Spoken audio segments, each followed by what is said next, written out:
Alright, I just picked up dog food and now I'm just debating on whether or not I want to go ahead and go home or if I want to stop at Sprouts and get my chocolate covered raisins. I think I'm just going to go home and then I'll run up there a little bit later. That's what I'm going to do. Okay. $1 for $1? A collar for $1? Hi guys, I am going to be doing a different kind of video with a different kind of background just because it'll be a lot easier for me to sit here and kind of look at my Netflix queue, but I did want to do a really fun type of video and talk about my favorite top 10 Netflix shows and what I'm watching, what I'm not watching, but I think I'm also going to rope in my favorite YouTubers that I watch as well because I don't know that there's going to be that much to talk about with my Netflix for an entire video. So that's what I'm going to do. Let's go ahead and get started. Alright, so I'm going to start with Netflix and kind of tell you the shows that I'm watching. They're not going to be in any particular order. And I also have to say another thing. I'm not the kind of person that watches like really overly popular TV shows or movies. I'm most certainly not really current in most movies, where I'm mostly like a huge 80s professional. I know everything about any 80s movie or TV show. You ask it, I know it. So I realize that this list may not be for everybody, and I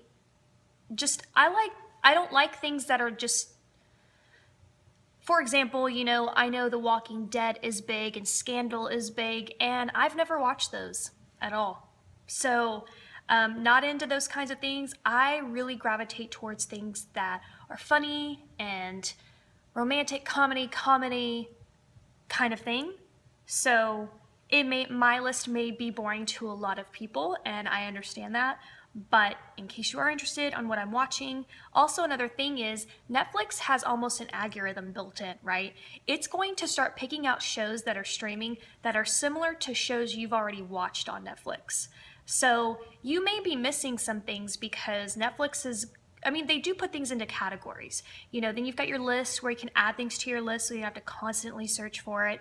Then they do little like categories such as, I happened to watch E.T. the Extraterrestrial, and then so it created a subcategory for me that says, because you watched E.T., and then it will like put a bunch of movies in that category that they think I'll like. So they have all kinds of different categories, and there's so much to watch. So let's go ahead and talk about what I'm currently watching and my favorites. So my favorite that I've been going to a lot lately is The Parent Trap, the classic from that has Hayley Mills in it. Love that movie. I can't say enough about it. Just the thought of knowing I'm going to put that movie on like instantly makes me in a better mood. I don't know why that is. I have no explanation for it. But I love it. I love everything about how it makes me feel, the music, the relationships, all that stuff, great. The next one that's a really close second that I have on repeat all the time, even if it's just sitting on in the background, that's another thing.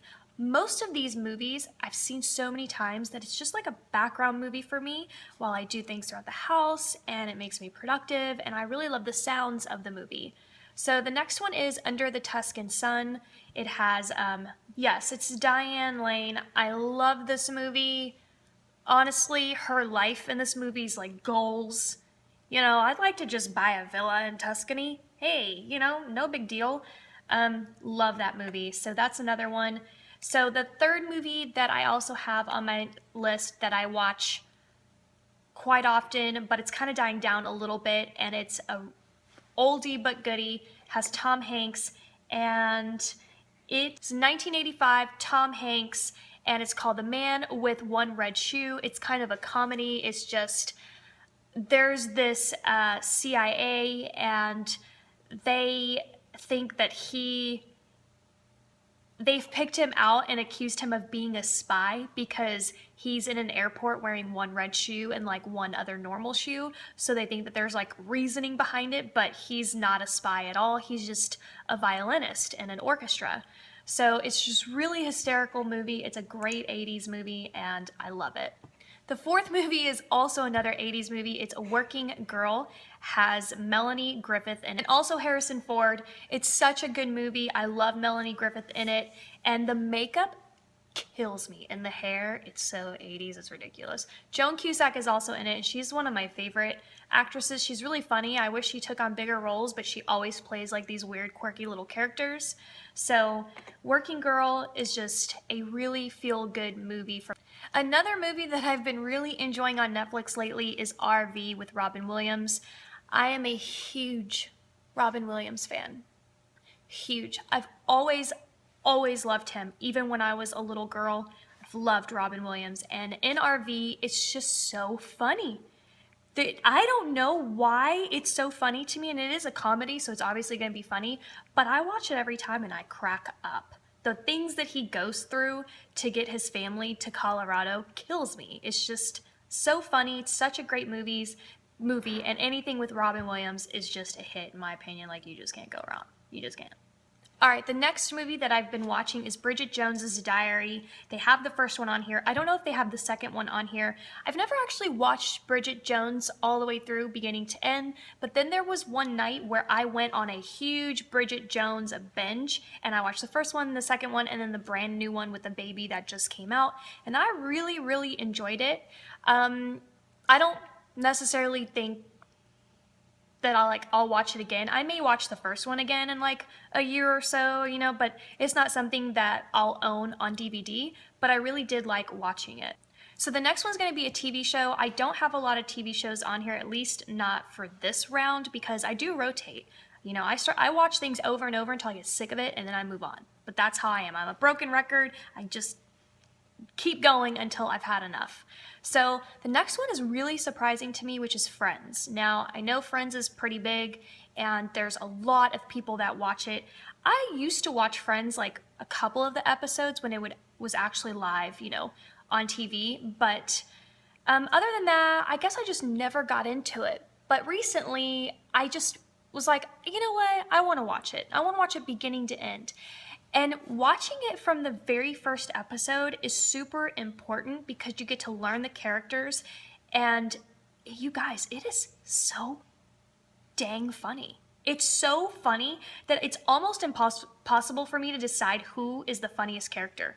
They're all unique in their own ways, but I have to say that Rachel's pretty hysterical. A lot more funnier than I thought that she was going to be. Ross and Phoebe are probably the top three that actually produce a laugh from me, but they're all equally just funny in their own way. But I have to say that of all the characters, I'm probably most like Monica, for sure.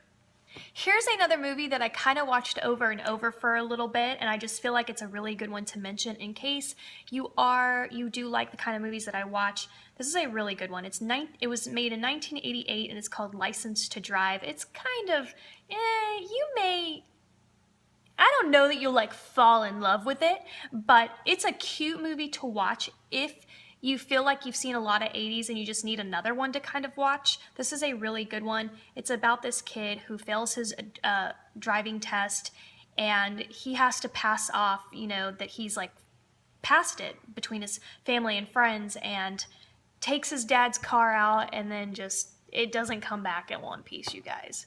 It just doesn't.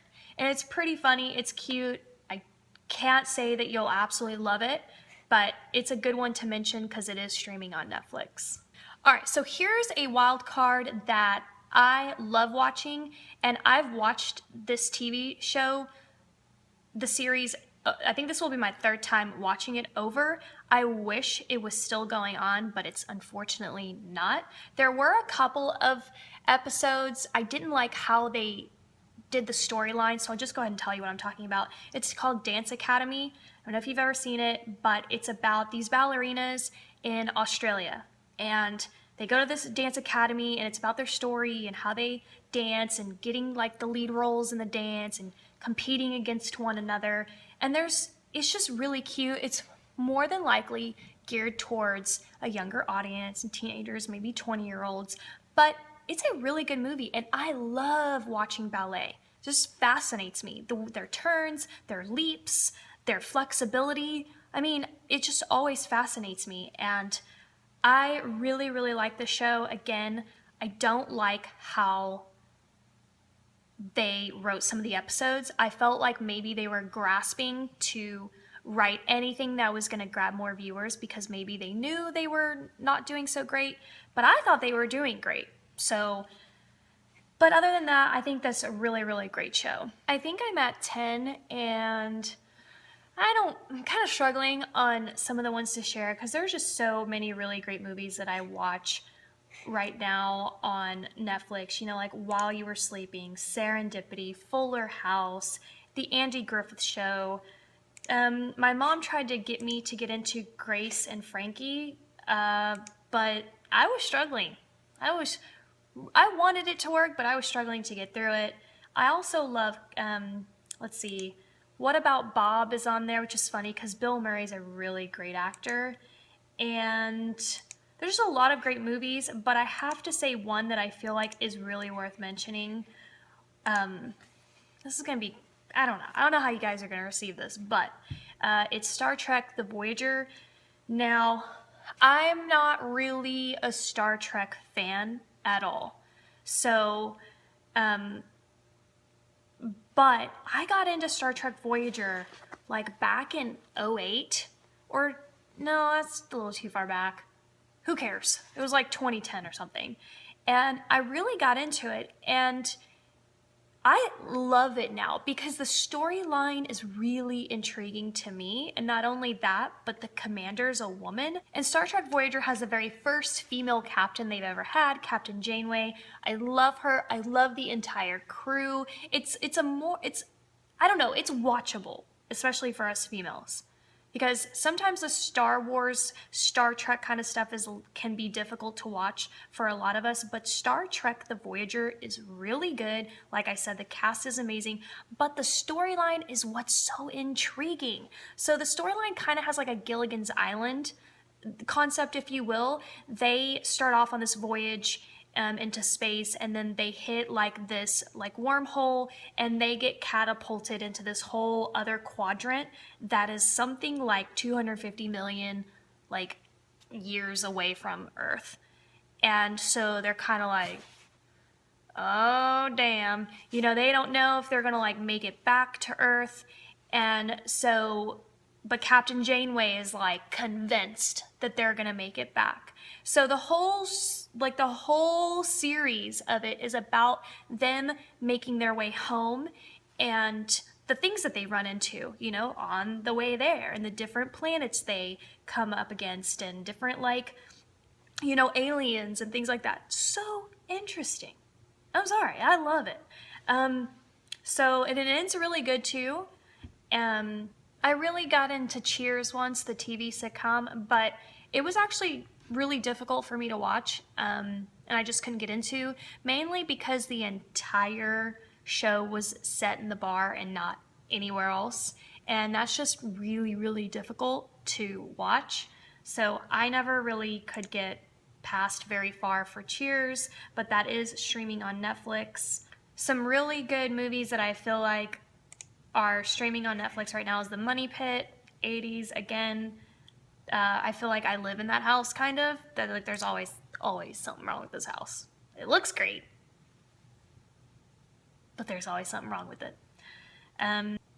Ooh, they just added She-Ra and He-Man to Netflix. Ooh, The Shining is on Netflix now. Ooh, that movie's hard to watch. But yeah, that's it for my Netflix picks, and I know it might not be interesting to a lot of people. I don't watch the big ones, like Once Upon a Time. I don't watch the zombie one, The Walking Dead. I don't watch that. I don't watch Scandal. I'm sure all of those are fantastic, and I'm sure if I started watching them, I'd be hooked, but there are just other shows I prefer more. So that's basically it. Now I'm going to move on to my favorite YouTubers that I watch and why I watch them.